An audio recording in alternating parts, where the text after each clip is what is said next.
Welcome back. So right now we are at lesson 22, which is a brand new chapter for our semester 2. So today we're going to focus on DNA and RNA.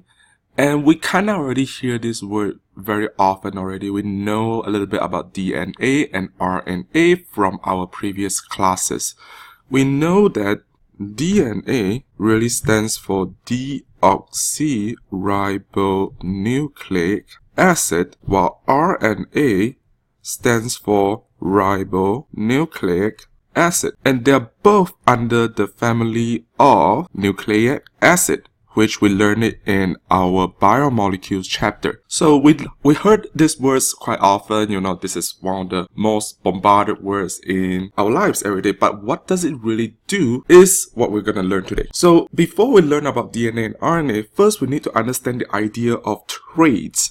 So if we look at the picture here at the left hand side here, you will have cleft chin, no cleft, it's like all these different features that you can find on different people, right?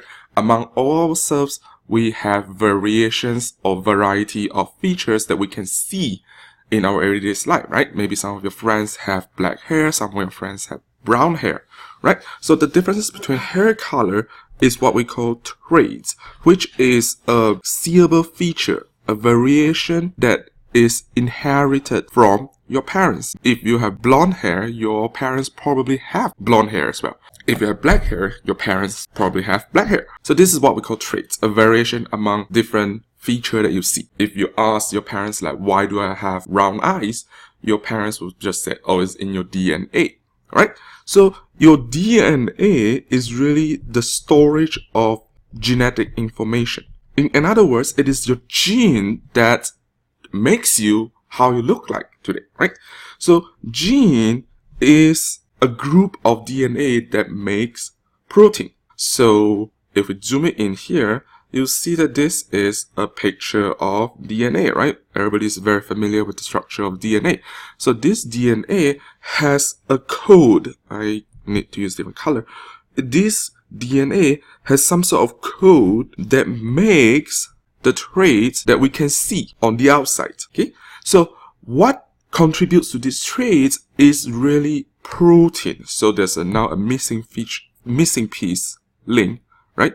This code makes protein, and the protein that you have or you don't have is going to determine what traits you have that we can see. So DNA is a storage of code. This code can make protein, and later this protein becomes the trait that we can see. So if we zoom it in, we can see the structure of a DNA. We know that DNA is found in the cell, right? So if we look at the cell, we know that DNA is found right at the center of the cell, which is in the nucleus. So this is the nucleus. It is like a library of your cell, and it stores your genetic information, which is your DNA. So DNA is actually packaged in a very condensed format, which we call chromosome. So chromosome is just a condensed DNA, right? A bunch of DNA, they group together in a very dense format, and then they kind of have like this X shape in the nucleus. In human, we have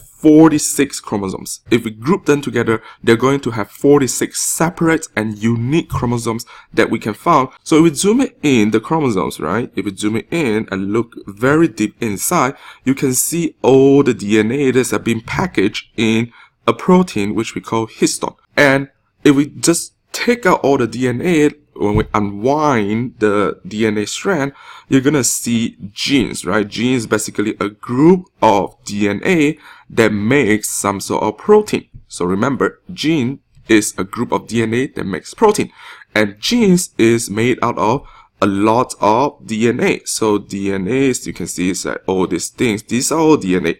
So the basic building block of DNA is this. When you hear building block, you know that DNA is some sort of polymer that needs some sort of basic building block, which we call the monomer, right? So monomer group together to become polymer through covalent bond. So DNA is a polymer made out of the building block called nucleotide. So the building block of DNA is nucleotide. So you can see that there are a lot of repeated units of nucleotides around here, right? The different variety of nucleotides, but they all have some sort of similarities in here. And they're bonded together by this covalent bond that you can see right here.